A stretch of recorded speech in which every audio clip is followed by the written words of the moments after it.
guys, welcome back to another video. We have some news about State of Decay, State of Decay 3, as well as some big PlayStation news from Astrobot and more PS5 Pro rumors, plus Black Myth Wukong. What is next after the massive hit with their first release? But before we continue, if you do enjoy daily gaming news and content, hit that like, subscribe, share the video. Also check out my link to my Spotify in the description.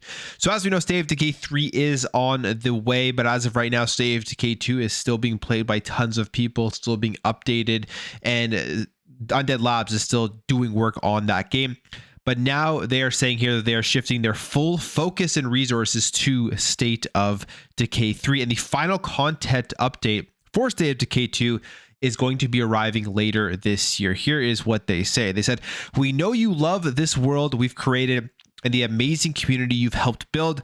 While you've enjoyed State of Decay 2 for many years, you may have heard that we are also hard at work on the next evolution of the franchise. Our ambition is to make the greatest zombie survival sim in the franchise, and to do so, we'll be shifting our focus and resources to making the upcoming third installment, State of Decay 3. Now, we don't know when this game is going to be arriving, but we have finally seen that first kind of trailer for the game, and it looks like it is going to be a big upgrade. State of Decay 3 has people's hopes that this is going to be that massive expansion, that huge kick that the game deserves, which is basically getting more resources into it, more tech into it, all of that stuff.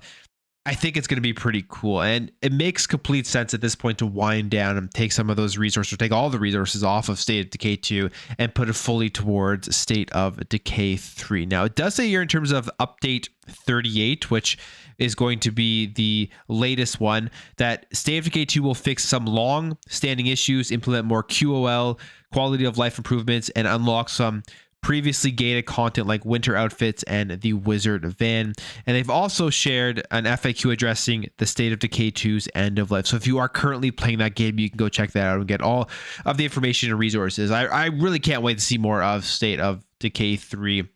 How good is it going to look? How much is it going to expand? How is the gameplay going to improve? All of that type of stuff. Because of course they were purchased by Xbox, and they have that just huge injection of money and resources to make the game even bigger going forward.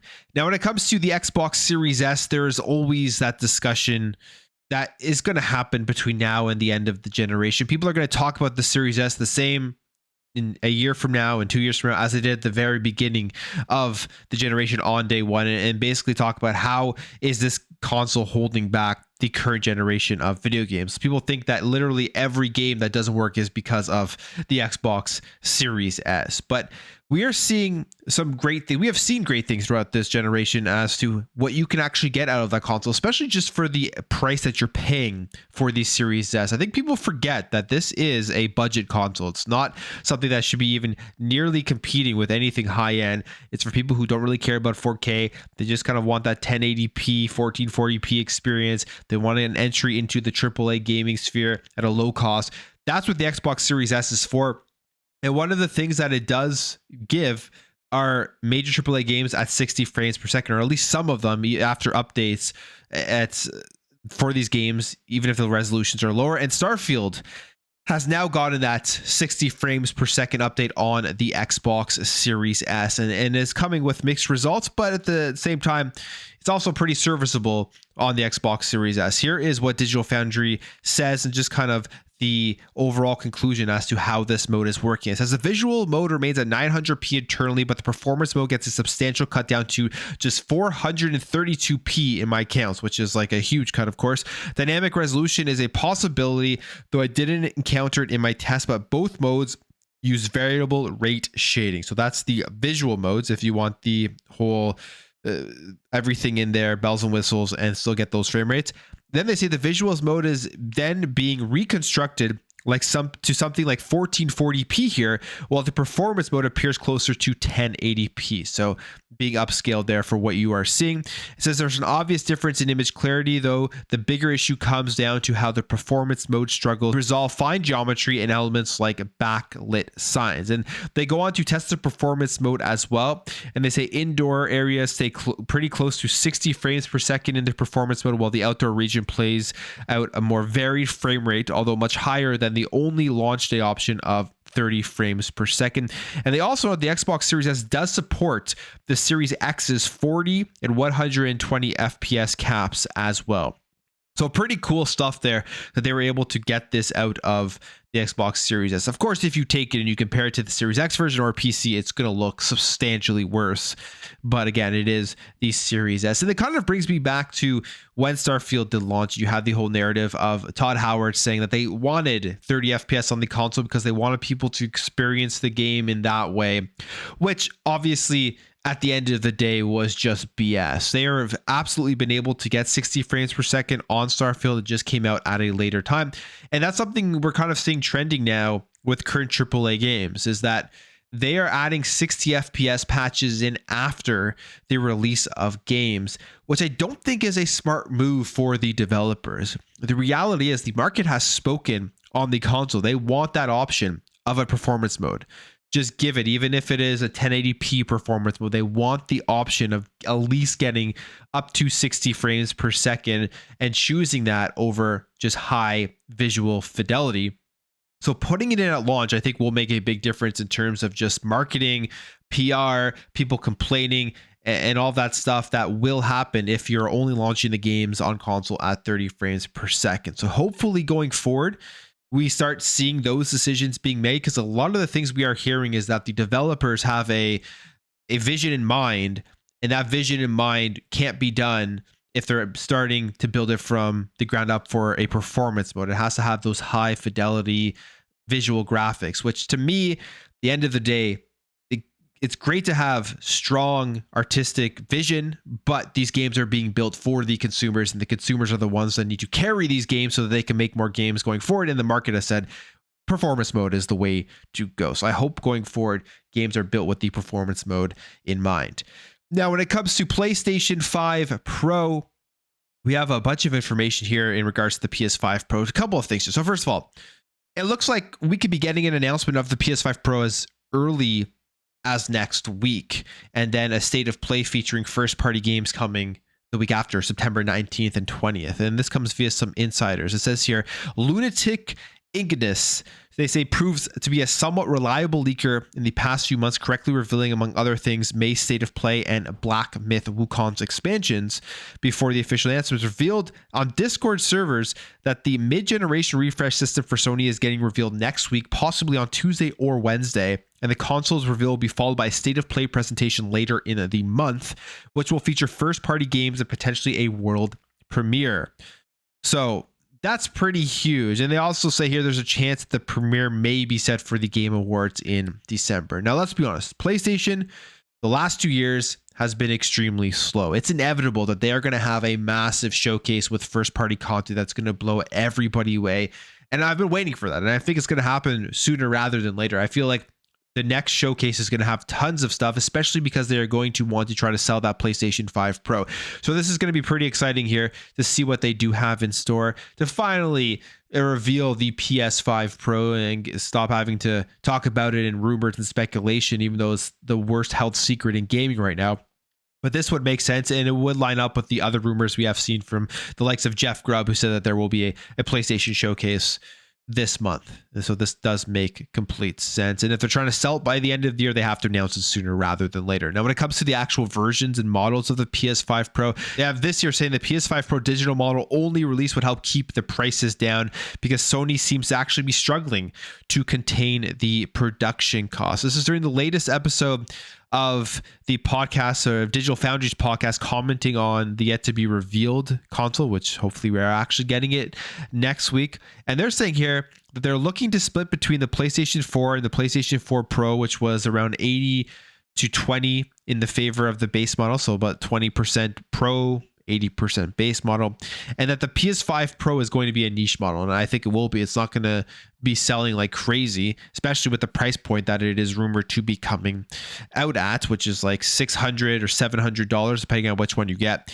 They say the price is definitely going to be a concern, and Sony seems to be unable to keep their production costs low. It's been a major issue this generation, is the production costs of these consoles, but releasing only the PS5 Pro digital model would help that, of course. And that's because they spend less money on the overall materials to create the console itself. And I mean, they're probably going to also end up, if they do that, have that disk drive on the side, which is currently available for the current PlayStation 5 Slim. So we'll see what they do here. I mean, the reality of the situation is the price is going to be high, and this is going to be for the enthusiasts. It's going to be a niche market here for the PlayStation 5 Pro, especially as we are just a few years away, I would say, from the next generation of the consoles. Now, Black Myth Wukong has been just an astounding success here with the amount of sales that they have had.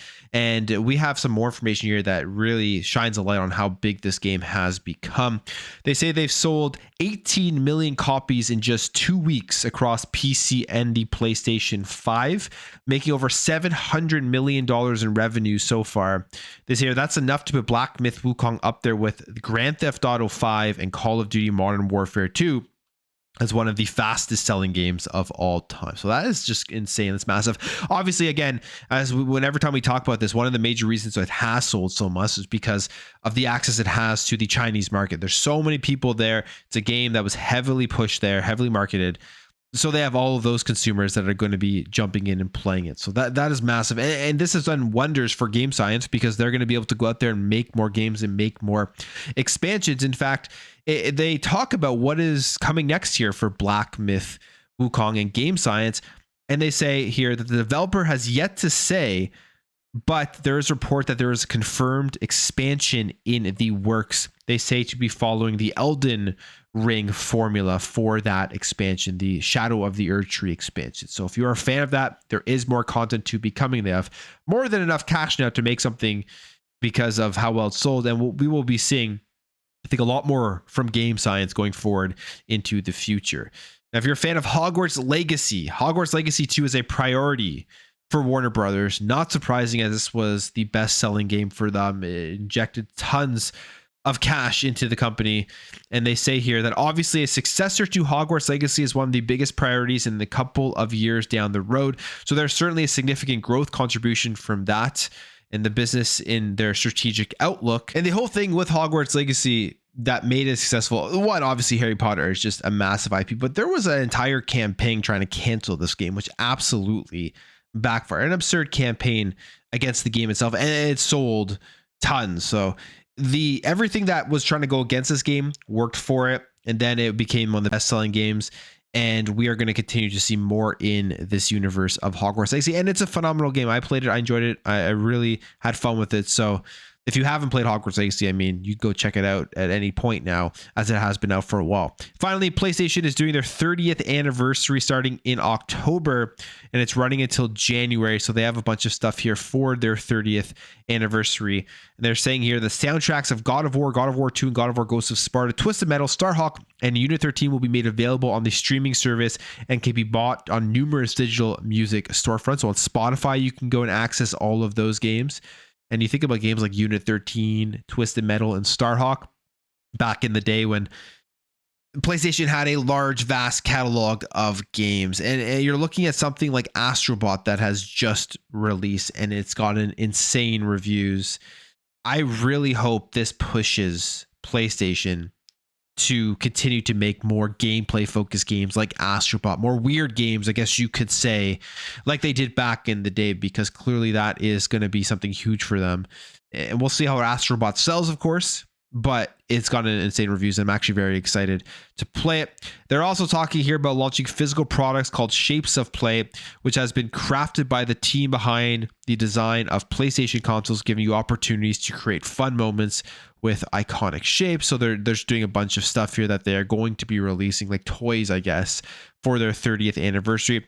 And they're also planning to release the My First Gran Turismo, a free trial game aimed at getting players into Gran Turismo for the first time and designed to appeal to players of all skill levels. So this is a bunch of 30th anniversary stuff here for PlayStation. I wonder if there's going to be anything announced that's special for this at their showcase in September to celebrate this stuff, to really kick off I would say at this point, hopefully a strong 2025 of game releases from PlayStation's first party, similar to what we are seeing here with Astrobot. Because if we do go into Astrobot Metacritic now, it is sitting at a 94. I think it is the highest rated game this year, must play. People are comparing it to things like Super Mario Galaxy and stuff. And I am not surprised. When they first showed off this game, I was sure this was going to be a major hit. And you have to think as well about the masterclass of marketing PlayStation has done throughout this week. The timing for canceling Concord was brilliant, in my opinion, because they obviously knew that this was going to be a huge game